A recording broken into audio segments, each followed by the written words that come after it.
The security at Area 51 is formidable. The entire perimeter is surrounded by motion detectors and cameras. Armed guards patrol in jeeps, and helicopter gunships are deployed to warn off anyone who challenges the borders. We headed out deep into the desert over 80 miles outside Las Vegas. Traveling down the recently renamed extraterrestrial highway, we'd come to see America's most secret base for ourselves. The only approach to the base is a dusty 10-mile track called Groom Lake Road. Anyone approaching the border can clearly be seen for miles, and as we've been warned, our every move was being monitored by the security patrols and cameras on the hilltops.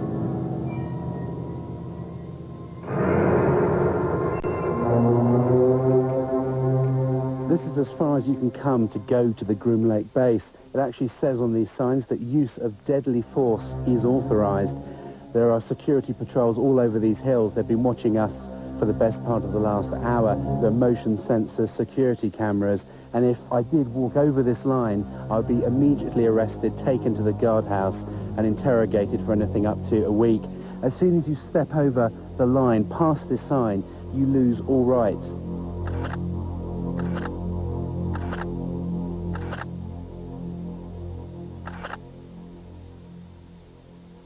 What's amazing to me, Glenn, is that the entrance here is so unassuming. They've got this rickety sign saying use of deadly force authorized, but you literally could, if you didn't know what you were doing, you just carry on straight into the base. That's the idea. You don't encounter any people here. If you went into the guardhouse that's there about a quarter mile in, you'd be arrested immediately because you've already passed those signs. They don't want to answer any questions, so they don't put any people in vulnerable positions. And as you come off the highway up there, the extraterrestrial highway, there's no sign saying Groom Lake. There's nothing, is there? No, I've put up a secret base sign up there occasionally. Secret base this way, but it doesn't stay up for very long. And on foot or in car, this is as close as you can get to Groom Lake, isn't it? This is physically as close as you can get. Unfortunately, you can't see anything from here at all. How far are we actually away from the base? We're about 13 miles northeast of the base right now. Right. And if we continued up this road, if we drove into the base now past the signs, we'd be arrested. If you drove beyond here 20 feet, you'd be intercepted. As night fell and determined to see the secret facility, we headed for Tikaboo Peak, which overlooks the base 7,000 feet above the desert. At our base camp, I talked to Glenn Campbell, who founded the Area 51 Research Center in Rachel and who produces the Groom Lake Desert Rat newsletter. He gave up a successful career in computers to devote his life to uncovering the truths of Dreamland. This is a large facility as big as the state of Connecticut. It's got lots of unknown, unexplored areas that you could store anything you want. Area 51 is only the best-known secret base of a vast complex. They could house a lot of different things we don't know about. But there's actually no fencing, is there? Yet they know when you cross that line. It's simply marked by orange posts every few hundred feet. It's easy to wander across this line, but as soon as you do, they're going to detect you and they'll be right on you. This is a very harsh military border. It's not a place for tourists. Military has never said there are no UFOs. It's never directly denied any of the Area 51 stories. It would have been so simple when these claims came out, these Papoose Lake claims, for the military to simply say, look, we have nothing there. They could take a few reporters to this area and show them, nothing there. The military hasn't done it. The military has stonewalled. It has remained silent. And that's the most damning thing that they can do. At 3 a.m. we started our final ascent of Tikaboo. We needed to reach the summit before daybreak in order to see the base lit up for its nighttime test flights. Even at night, the roar of the jet shattered the silence of the desert.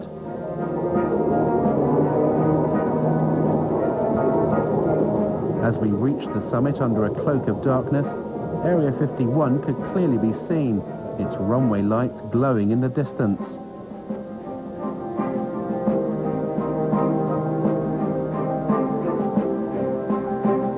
After trekking for several hours, we finally set up camp here, some 7,000 feet up. And since the crack of dawn, we've been watching non-existent flights, ferrying non-existent personnel to this non-existent base. Tikaboo Peak is the last safe vantage point where you can clearly see dreamland. But how long before this too is claimed by the military?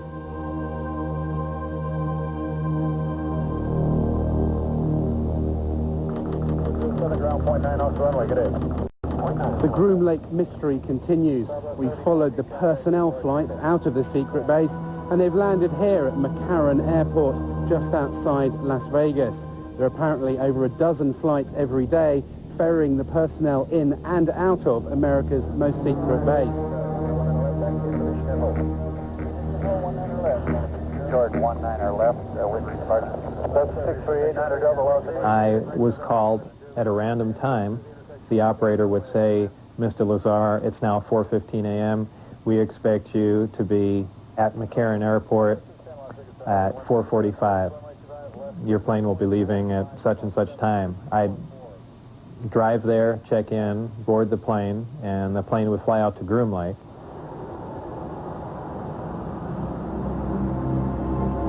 As the Groom Lake workers headed off in their cars, we tried to enter the terminal. Who could you point me to at the base who could give me some information? Okay, what I want to tell you right now, you're trespassing on private property. Sorry, who thought that was the point? You're trespassing on private property. You're inside our gate. And I'm going to advise you right now to leave the premises immediately. Okay? Is this government? You're to do that immediately. This is private property. You're trespassing. Leave the premises as soon as I get to give you information. Is it government property or is it just private? No comment. You're trespassing. Is there anyone you can point us to give us any details on?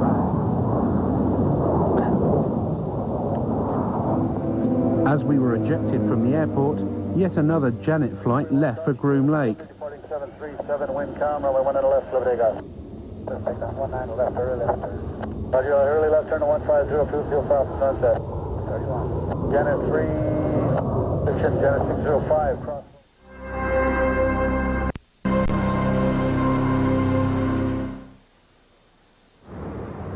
Our investigations have revealed that a private company is working with the US military at Area 51.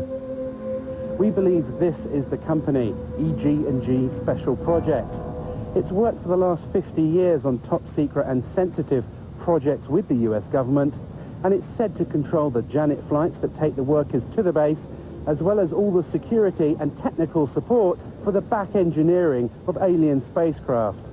I did not work for EG&G directly. I was just interviewed in one of their facilities at McCarran Airport. A short time later, I was called back in for this new job at S4, and they had explained to me that it dealt with some sort of field propulsion system, and I was just under the assumption that this is an advanced type of aircraft that's being worked on, and I was excited about the position.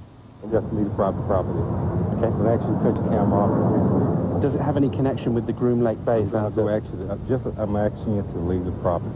Does this company have any connection with the flights that leave McCarran?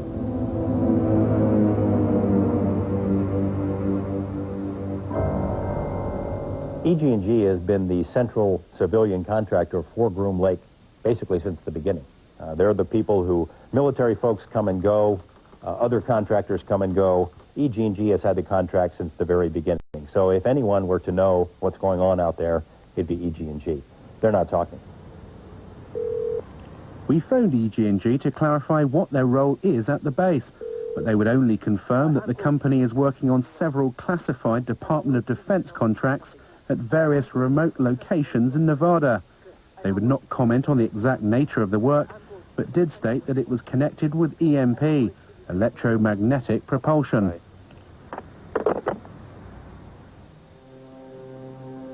If recovered alien craft are buried deep beneath the Nevada desert, then the power to release this information to the public lies deep inside the corridors of Washington. As an intelligence insider said to me, the problem isn't obtaining the information, it's handling the truth.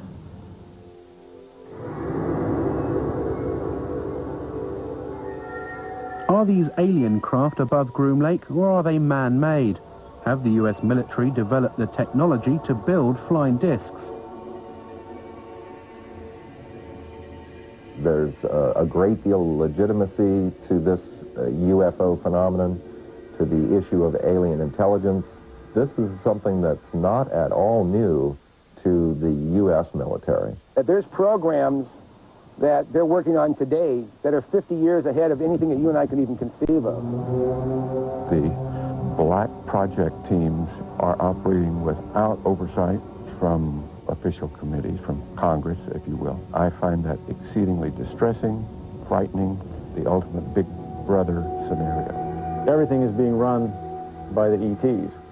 They're so far beyond us in terms of technology that I don't think we would have a chance.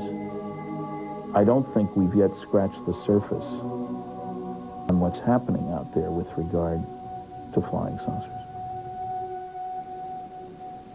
There are a variety of activities, some of which are classified throughout what is often called the Air Force's Nellis Range Complex.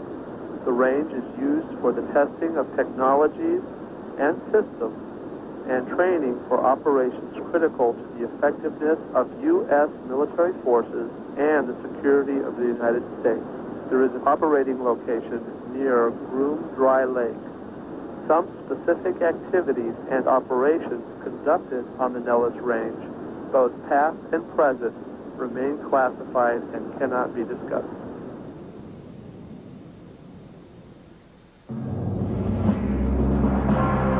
Coming up, is the U.S. military conducting... TLC knows too much. We're watching Alien Invasion Week on TLC. Previously on Alien Secrets. Have UFOs crashed on Earth? Have we made alien contact?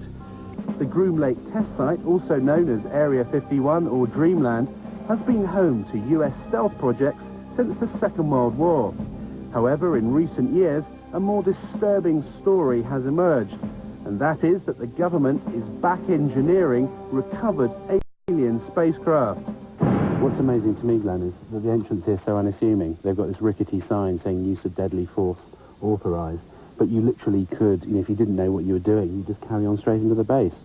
You're trespassing on private property. You're inside our gate. And I'm going to advise you right now to leave the premises immediately. If recovered alien craft are buried deep beneath the Nevada desert, then the power to release this information to the public lies deep inside the corridors of Washington. As an intelligence insider said to me, the problem isn't obtaining the information, it's handling the truth. I don't think we've yet scratched the surface on what's happening out there with regard to flying saucers.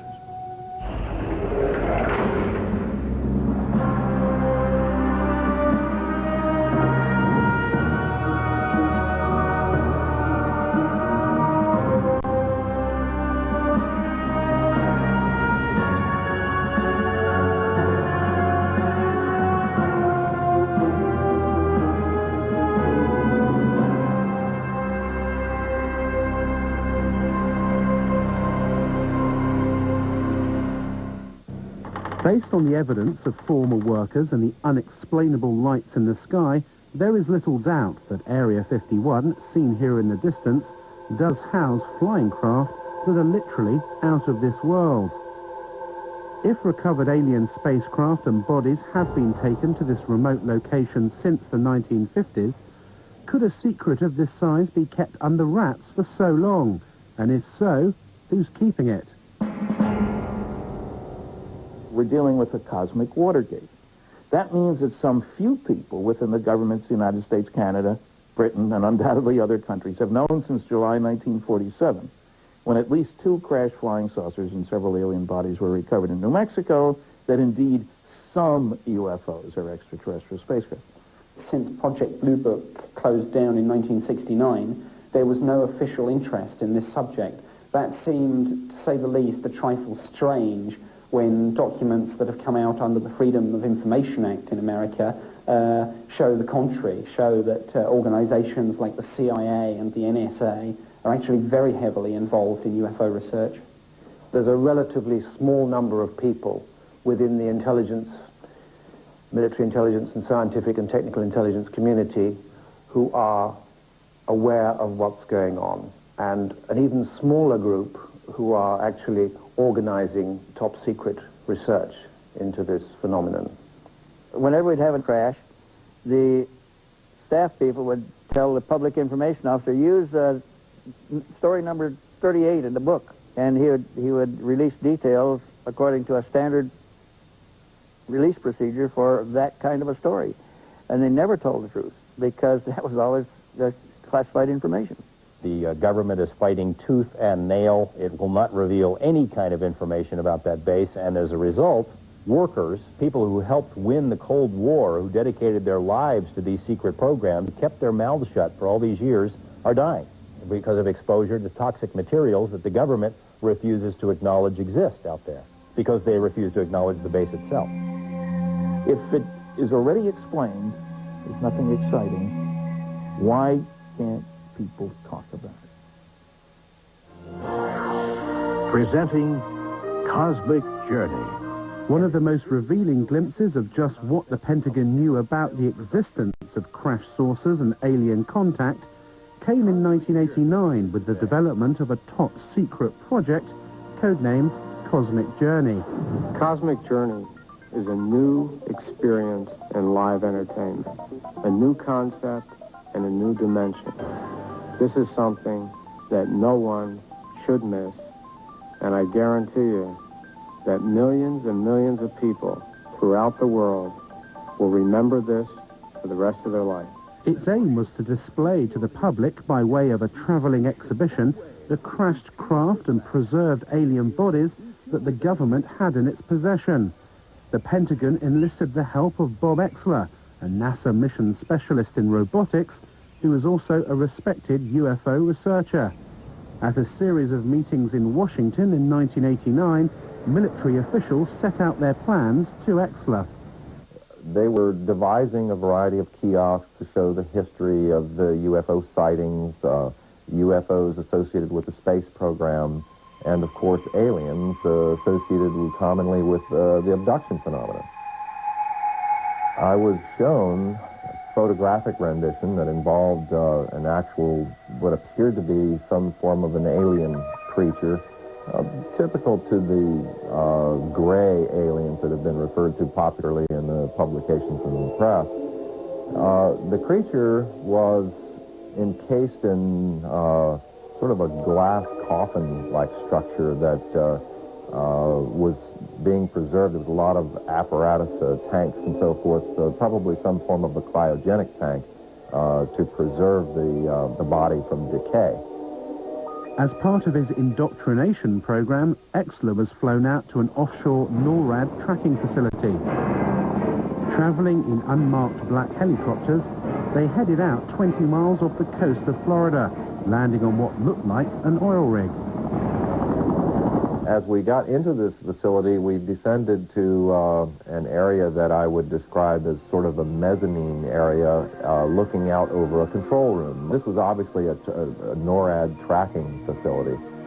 There was a huge screen. It represented an area of the southeast quadrant of the United States. Then there were a series of lights that were floating along sort of like the top of this grid area. There were 5 of them in all. Were labeled, by the way, on the screen as ASCs, and I heard someone make reference to alternative spacecraft. The craft went down into this grid, into this vortex area, and then dispersed. And no one seemed to be concerned at all. Presenting Cosmic Journey, an experiential entertainment concept of Kenneth Feld Productions. I've not since been contacted by anyone associated with the Cosmic Journey. There have been, since the publication of the book revealing the project itself, there have been a number of plausible denials by members associated with the project, and of course categorical denials on anything related to the more intrinsic alien issues. The only official UFO investigation that the United States will admit to was Project Blue Book. It was set up by President Truman in 1952 after a rash of UFO sightings over sensitive military areas. Was it a genuine attempt to investigate UFOs, or just a smokescreen to keep an increasingly anxious Congress and public at bay? The public was told everything's under control. Sign, Grudge. Blue Book, that is the organization that's doing the UFO thing. We have access to the finest scientists. There was a whole bunch of malarkey that went along with that. It was set up as a public information office to answer the questions on the UFO phenomena for the public. And their case information, their files, were sent down from upstairs, from where my office was, where my desk was. Usually cases that could be explained away, and those were used as sample cases in dealing with the public. Anything classified above confidential stayed upstairs and even went higher and never came into the purview of Blue Book at all. I don't think it was a genuine investigation in that the really sensitive reports were filtered out by a more important group than Project Blue Book. We have obtained copies of Project Blue Book documents. There are literally hundreds of reports of UFO sightings and eyewitness accounts from both civilians and military personnel, many that were unexplainable. Project Blue Book is still some 40 years later the most important body of evidence admitted by the US authorities that we have made contact with extraterrestrials. The investigation was closed down suddenly in 1969. No reason was given. Blue Book was the cover organization. That's the one you heard about. That's the only one ever mentioned.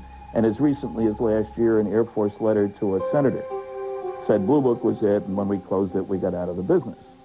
In reality, all these other groups concerned with monitoring the skies were continuing to look at militarily important cases. A light in the sky means nothing. But if one goes buzzing down the runway at a strategic air command base where nuclear weapons are stored, which has happened, and we've got some records on that, that's of concern. We can say that the recent sightings are in no way connected with any secret development by any agency of the United States.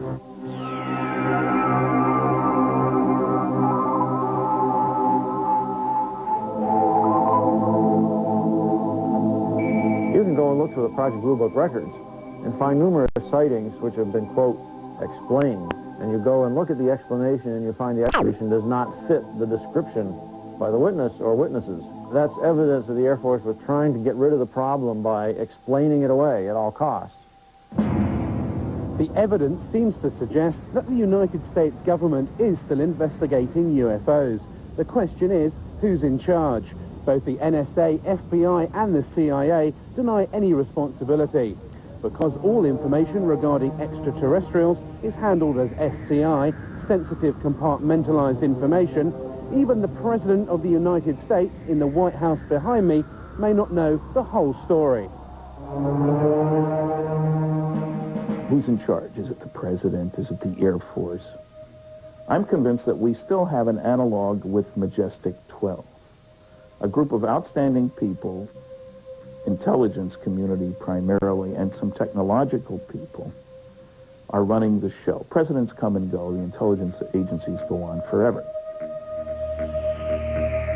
To the best of my knowledge, there is no official UFO investigation unit operated by the United States government. However, unofficially, the records show that the Defense Intelligence Agency, through its Defense Attaché system, has a remit to report on UFO incidents worldwide, and that's easily provable, despite the fact that the DIA maintains they have no interest at all in the subject. I tried during my 3-year tour of duty to establish contact with an opposite number in the United States. I made repeated attempts to do that, but consistently drew a blank. I was told that since Project Blue Book closed down in 1969, there was no official interest in this subject.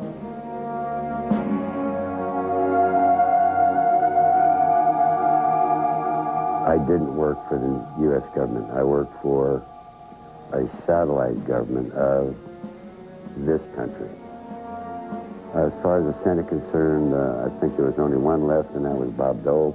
And as far as the presidents are concerned, the only presidents that I feel that I met at the facilities back in the 50s and 60s were Nixon and Bush. We contacted former President George Bush to ask him what he knew about the existence of recovered alien craft and the developments out at Area 51. We received a fax response. Unfortunately, we are not able to provide answers to the questions that you send. President Bush's policy of long-standing is not to comment on or engage in speculation about alleged classified programs of any kind. A close confidant of George Bush and a man well acquainted with Area 51 was Admiral Bob Inman. His credentials are impeccable. He was director of both Naval Intelligence and the National Security Agency, as well as deputy director of the Defense Intelligence Agency and the CIA. In a telephone conversation with Bob Exler in 1989, he referred to recovered vehicles becoming available for research. Do you anticipate that any of the recovered vehicles would ever become available for technological research outside of the military circles? Again, I honestly don't know. 10 years ago, the answer would have been no. Yeah. Whether as time has evolved, they're beginning to become more open on it, is a possibility.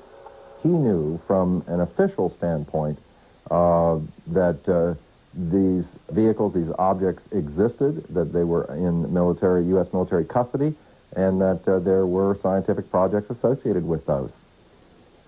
I believe it is the first revelation by anyone in a high enough level capacity within the U.S. government, especially within the intelligence community, to, in effect, acknowledge that we are indeed involved, that UFOs are real, that they were developed by non-human intelligence, and that somehow or another we have acquired possession of that technology.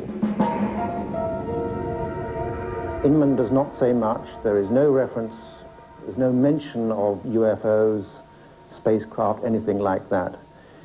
The conversation centers on recovered vehicles, technology, and so forth. But Admiral Inman was aware of the subject matter, and we know from his executive assistant, Tom King, that there was to be no public discussion of these matters, the matters that had been discussed between Exler and Inman, because of national secrecy laws. We ask that you not quote him or use his name in any manner without his prior approval. Coming up. We called Admiral Inman to find out what he knows about Area 51. We're on a little sensitive ground here.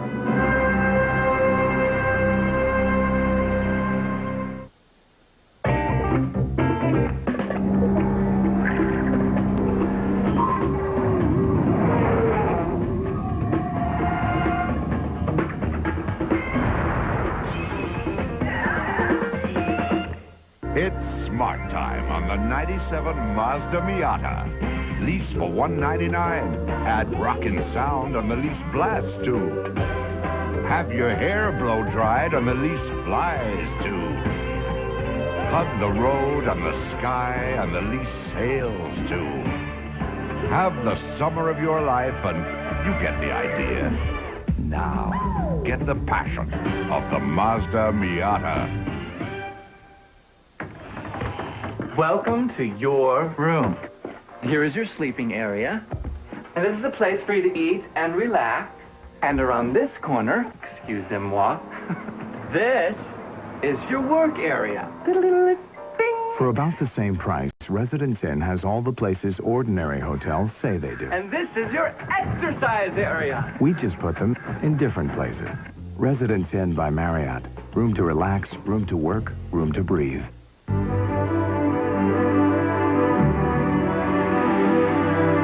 Chili's famous fajitas are legendary marinade.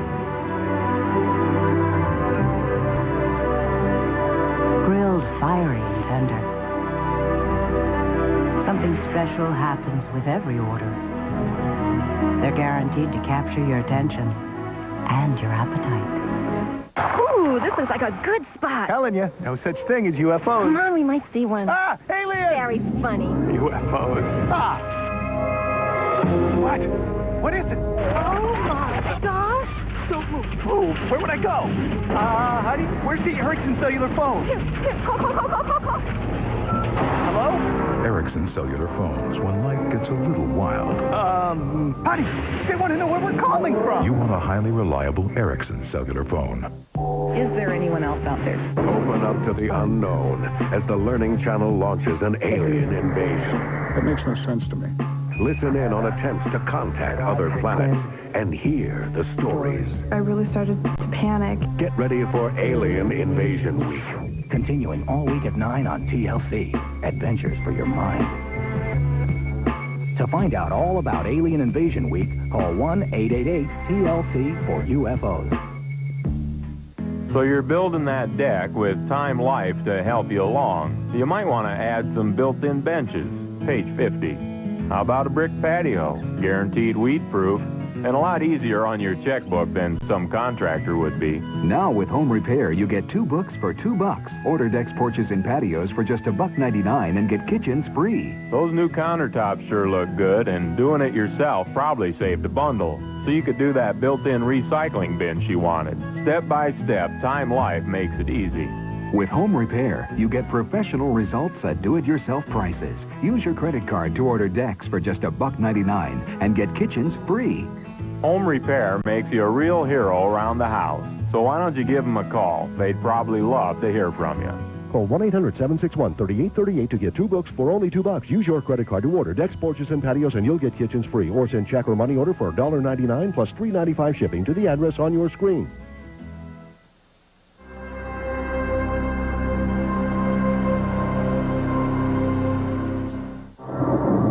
Inman retired from government service in 1982 to become president of Science Applications International Corporation of San Diego.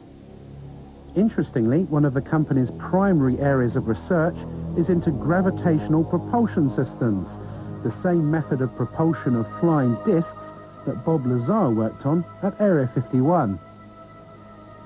Jane's Defense Weekly, the popular military and defense publication, published an article about SAIC, and the postscript to the article that anyone who believes in the science of anti-gravity to be too arcane, too esoteric, even for the U.S. Air Force, should consider the electric propulsion study undertaken by SAIC for the Astronautics Laboratory, which is now part of the Phillips Lab. The study's primary objective was to outline physical methods to test theories of inductive coupling between electromagnetic and gravitational forces to determine the feasibility of such methods as they apply to space propulsion.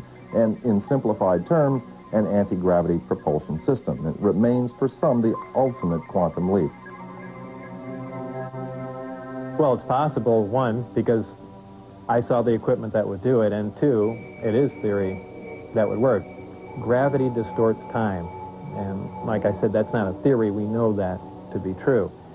And if you're bending space and time along with it, when you wind back up in that place, you're there between the ticks of a clock.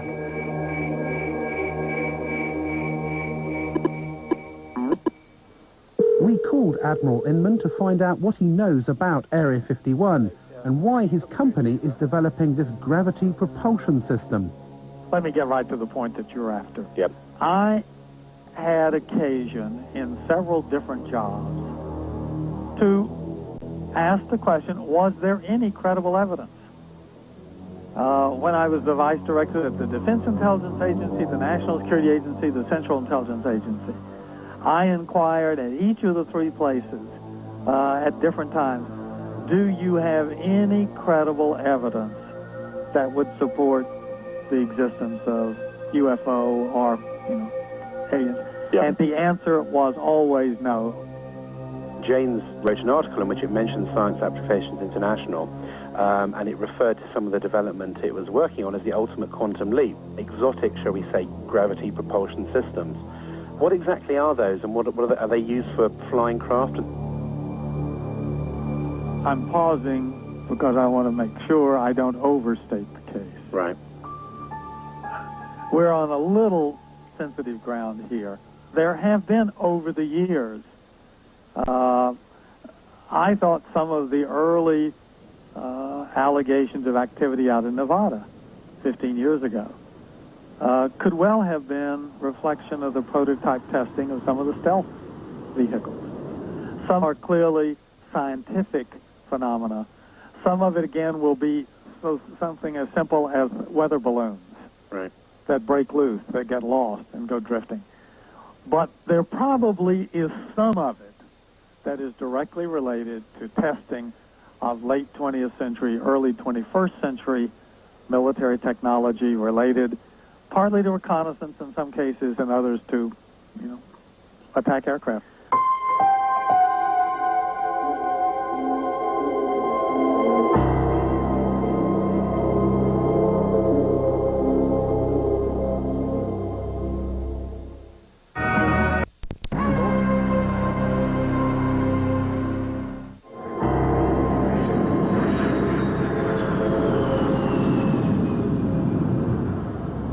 This is the Nellis Air Force Base, one of the top military installations in America.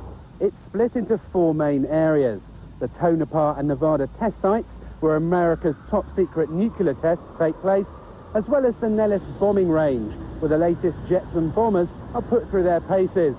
It's also home to Area 51, so if there are flying saucers being tested over the desert, then the personnel at Nellis definitely know about it.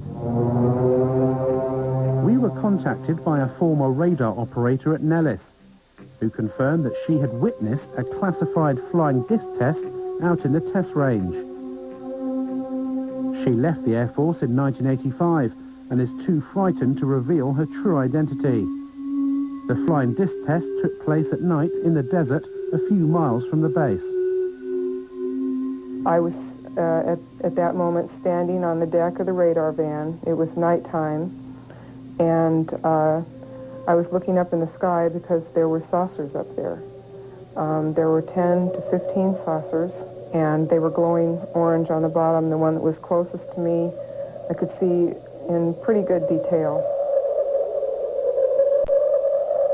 I was standing with a group of people of whom I did not know any of them, and they did not appear to know each other. So it seemed like we were all very isolated. No one was talking to anyone.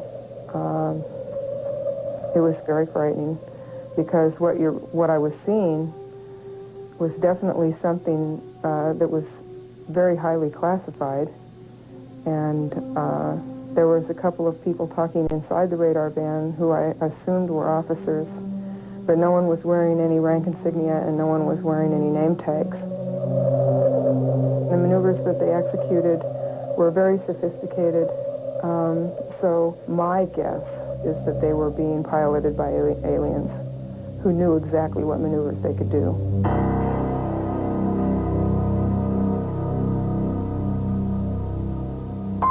As part of the test, she's taken to what she believes was Area 51. We were taken to a medical facility that was very sophisticated. Someone came and took me into an examining room, and they had me lay down on a stainless steel table, and someone came in through the door, walked around the table up beside the right side of my head, saying in a real deadpan, monotone voice, "Stay calm, stay calm, stay calm." When he got up by the side of my head, he had a hypodermic needle hidden in his hand. He brought it up, and it went straight into the right side of my neck, and whatever chemical it was went straight to the brain. It has taken her over 10 years to come forward with this information. It has been very difficult to talk about this. It's almost like every time I relate the story, it gets a little easier, but when I first started talking about it, it was like my mouth didn't even want to form the words, and the sound didn't even want to come out of my throat. So I can only guess from that there was a very strong suggestion given to me not to talk about this, not to remember it, and if I did remember it, not to ever talk about it to anyone.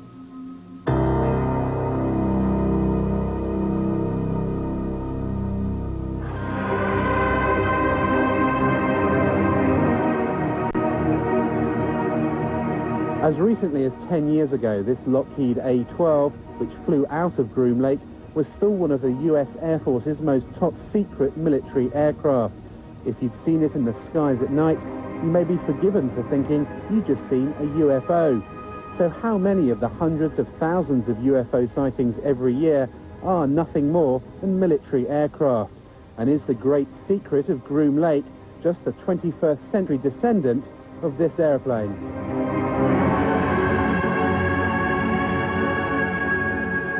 The original test pilot was Lou Schock. The first time he saw it, I mean, he rubbed his eyes, he turned around, walked back out of the production hangar at Lockheed and walked back in because he did not believe his eyes. You know, initially they were going to call it El Salvador instead of Cygnus. For the simple reason, in Spanish, that means the Savior or Jesus Christ. Like everybody who saw the airplane could not believe what they were seeing. It was a Buck Rogers airplane.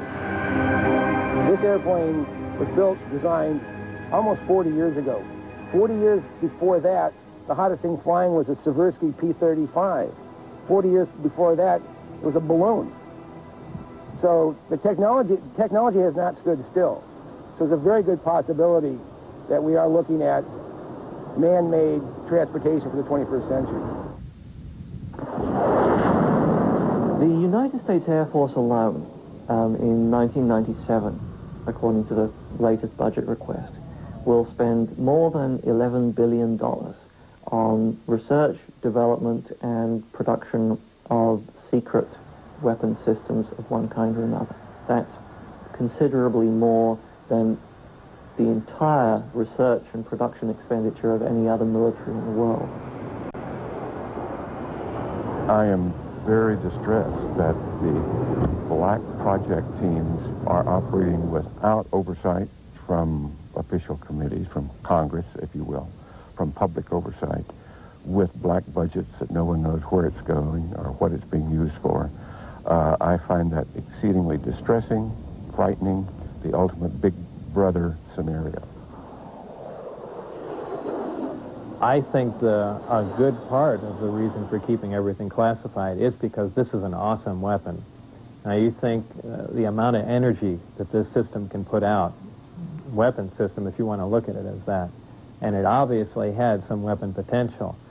Just think about being able to deploy something like that virtually instantaneously anywhere in the world. You know, you have a conflict in the Middle East, how long does it take you to get an aircraft carry over there? Well, it takes a long time. Here's an awesome weapon power that flies, that can move somewhere virtually instantaneously and, you know, pound an enemy virtually into dust. Yeah, that's something to keep awfully secret at any price, because that's something you can almost conquer the entire planet with. I'm convinced that human beings are building disc-shaped craft. In fact, it was reported that by 1960, the U.S. military had already developed a disc that could operate silently. Man-made flying saucers are indeed real. This is the Avrocar, which was launched in total secrecy in 1955, less than 10 years after alien saucers were allegedly recovered from Roswell, New Mexico. A CIA memorandum in 1955 stated that the Avrocar was based on research developed by German scientists in World War II. We have obtained the only film ever taken of the first top-secret test flights in Canada in 1960. Why was the military test-flying saucer-shaped flying craft in the 1950s, when Project Blue Book denied they existed? Was it a cover to hide the real alien saucers being tested out at Area 51? Like Project Blue Book, the Avrocar was scrapped suddenly in the late 60s after millions of dollars were spent. No reason was given. More recently, the Lockheed Skunk Works in Palmdale, California, unveiled Project Dark Star, an unmanned aerial reconnaissance vehicle. Seen in hangars or in the skies, it is a UFO. I think it's time that you get a look at the newest star in the world of airborne reconnaissance. Ladies and gentlemen, I present Dark Star.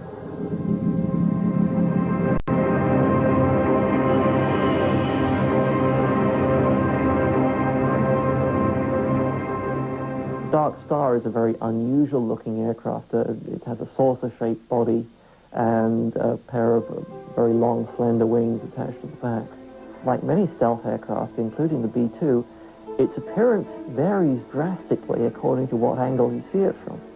If, for example, you see the aircraft kind of edgeways on, you might well think that this was something totally foreign, totally unlike any conventional aircraft, and certainly much more like what people have described as flying saucers. I think it's quite possible that some of the things that are being developed in the United States today are of such a revolutionary nature and still very secret that when they are seen from time to time, as things inevitably do get seen when they're tested, that they could be mistaken for what people think are UFOs. At any given time, of course, the technology that we have is 5 or 10 years more advanced than the technology that is on public display. But these sorts of things do not fly over the heads of bewildered members of the public. They fly exclusively in very clearly defined ranges and danger areas. So the sorts of things that are being reported as UFOs will not be ours. In September of 1947, the Air Force wrote to J. Edgar Hoover a letter saying we've checked all of our research projects, etc., you know, so not just the Air Force, but the Navy and the Army, everybody, and we have nothing that could create these flying disc sightings. The big UFO convention came to an end in Las Vegas last night, and afterwards, naturally, some of the members went out in the desert to search for UFOs. A news crew went along, too, and sure enough, it wasn't long before a mysterious, unidentified object appeared. Not too surprising, somewhere up there, you see it, because this patch of desert is right near a military test site. This looked like no aircraft lights that any of these folks had ever seen. Was it a bird? Was it a plane? Was it the Aurora, the secret plane? We don't know. More to come, I'm sure, and the Air Force is not saying anything as usual.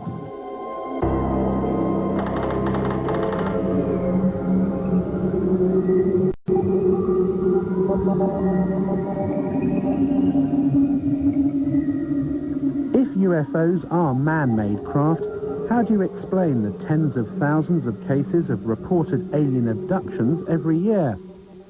In 1975, 7 loggers were heading home after a day in the forest to Show Low, Arizona, and came across a bright light in the trees in the distance. Driving closer, they could clearly make out the shape of a flying saucer, which was lighting up the forest around them. Mike Rogers and Travis Walton were in the truck. Stop, Mike! Stop the truck! It had lighted spots on it and was basically metallic, had a metallic framework. My first feeling was that it looked rather beautiful.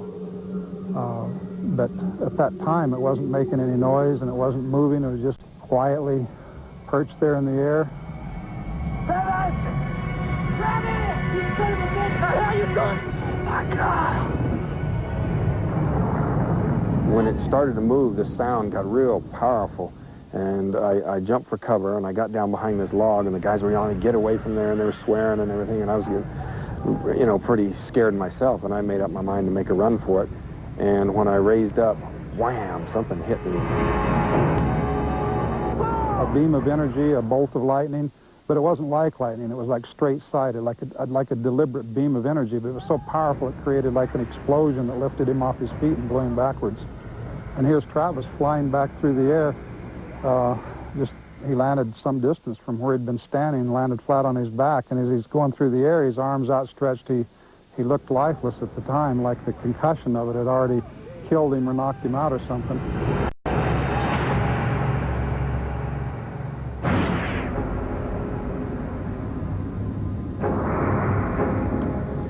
Well, I could hear the sounds of movement around me, and I had trouble focusing my eyes at first. I saw there was a light above me, and the ceiling was very close. I could feel I was laying on top of some hard raised surface. But when I finally got where I could focus my eyes, and I saw these creatures standing over me, I just flipped out. I just instantly became hysterical. I started screaming. I was definitely not in the hospital. And can you describe what these aliens look like? Well, they were basically humanoid, you know, 2 arms, 2 legs, like that. But they had very large heads, no hair, huge eyes, sort of a pale grayish-white skin, and they were wearing coveralls, a kind of a brownish coverall. After spending what Travis remembers to be an hour or 2 inside the craft, the aliens put a mask over his face and he awoke in the middle of the road with the craft above him. He'd been missing for 5 days. What do you say to people who say, you know, these 7 loggers in the woods have just made this whole story up? I mean, you know, 7 people see the same thing. They stick by their stories for over 2 decades. You know, all of us have taken polygraph tests. Every theory the skeptics come up with is just absurd and easily proven so. Well, I spent a day with Travis and Mike Rogers. He passed the lie detector test. Their story is consistent. There were 5 other people there, after all, who saw part of these events unfold, who also passed the lie detector test. His story is consistent. It's never changed. In a court of law, that would make the case. I found his story profoundly convincing. Coming up. Behind these barbed wire fences is the Russian equivalent to Area 51. The aliens themselves may be controlling the cover-up, especially if they don't really want us to know what they're doing here.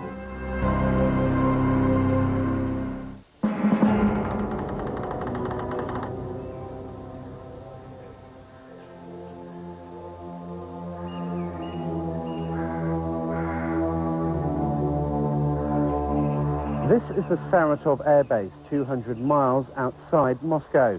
Behind these barbed wire fences is the Russian equivalent to Area 51. If you thought only the US government had flying disc technology, then you'd be wrong. The Russians have been working on a secret project, codenamed Taryelka, since the Second World War. Security here is unprecedented, and this perimeter fence is as close as we've been able to get to the base. We did secure some footage of the flying disc in the hangar. The codename for the project is Ekip, and it has been designed for humans to fly. We asked the scientist in charge of the project what propulsion system the craft uses, but he would not divulge what he called classified information. What is clear is that Taryelka is aimed at the commercial market, not the military. The Russian engineers here at Saratov see this as an alternative to aeroplane transport in the 21st century.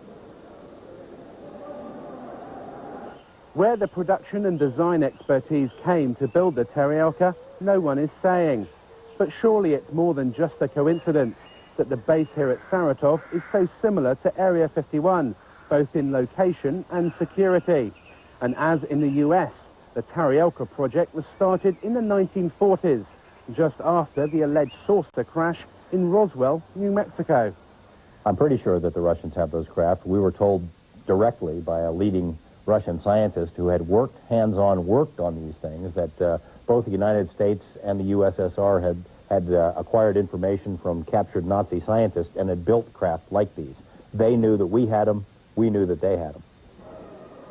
The story I got from the Russians before is these same scientists who felt that there was an alien connection. Stalin himself, I was told, believed in this alien connection, that these things came from somewhere else. Now, I think because of the political changes and the political uncertainties in that country, even these scientists are backing off from that position. Well, we're not quite sure if these are alien anymore. They're not certain that the Kremlin needs any kind of a UFO expose right now. The Taryelka will be on display at trade shows around the world in a few years' time, sold off to the highest bidder. The fact that mankind may be transported in flying discs in the early part of the 24th... Have alien saucers crashed on Earth, and have we back-engineered these craft to develop our own 21st century flying discs? The answer, however improbable, is yes. Area 51 does exist, and we have eyewitness accounts from at least 2 former workers at the base who confirm the existence of alien spacecraft. The truth seems to be out there, but will they ever admit it? It's likely to be a very long time before we discover what is actually being done out of Groom Lake now. If you look at the intelligence community particularly, they seem to wait anything from 15 to 20 years or more after something has been retired before they acknowledge its existence. Therefore, if things are operational now, we may not see them for another 30, 40 years. What also happens at that point is that things remain secret for so long that the people who originally decided they should be classified are retired or quite possibly dead.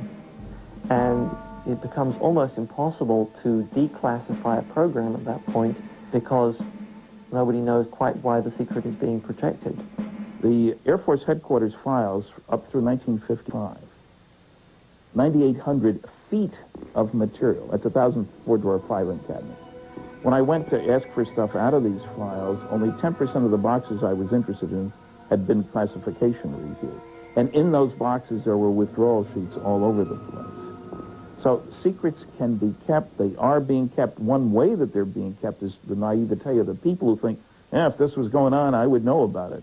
The ego is a powerful weapon. They have to know that it has to come out, and it has to be part of their program that it will come out.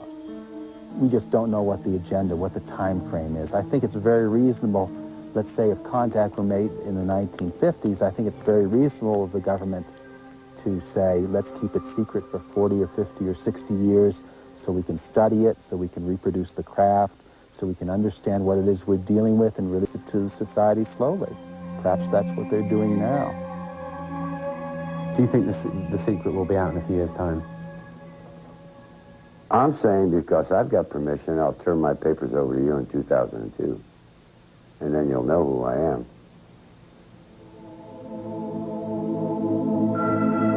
It's my impression that eventually there will be a weight of evidence so massive that society will admit that they are here, and at which point the government will have to admit that they've known a lot more than they've said all along. And this isn't just the U.S. government, this is virtually every government in the world. In 1979, the SETI program was set up to search the far reaches of space for intelligent life. It would seem that we now have an answer. The real reason for the cover-up is likely to be far more sinister than mere secret technology. We have to consider that the aliens themselves may be controlling the cover-up, especially if they don't really want us to know what they're doing here. Even if there is some communication between the government and them, everything is being run by the ETs. They're so far beyond us in terms of technology that I don't think we would have a chance.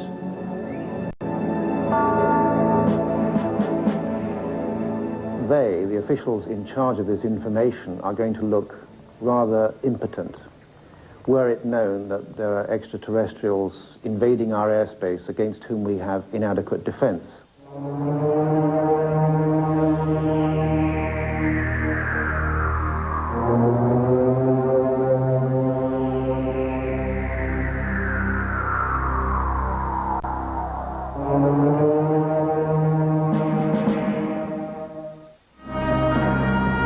Coming up, as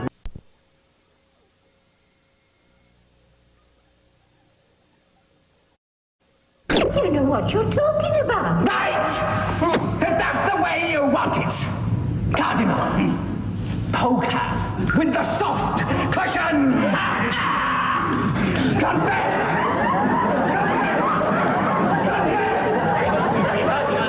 Have you got all the stuffing up on end? Yes, Lord.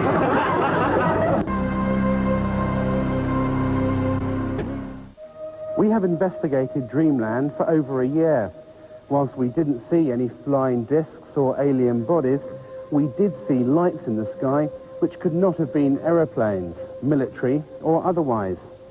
We have proved beyond a shadow of a doubt that Area 51 and a large underground base out at Groom Lake does exist.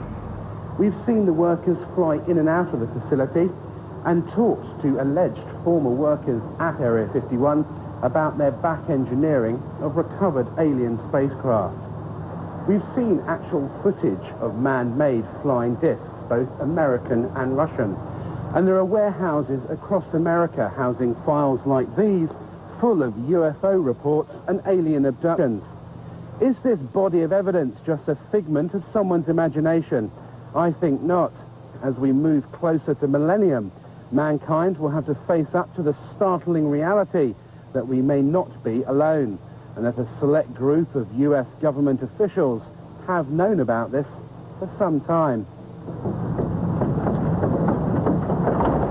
I occasionally think how quickly our differences worldwide would vanish if we were facing an alien threat from outside this world. And yet, I ask you, is not an alien force already among us?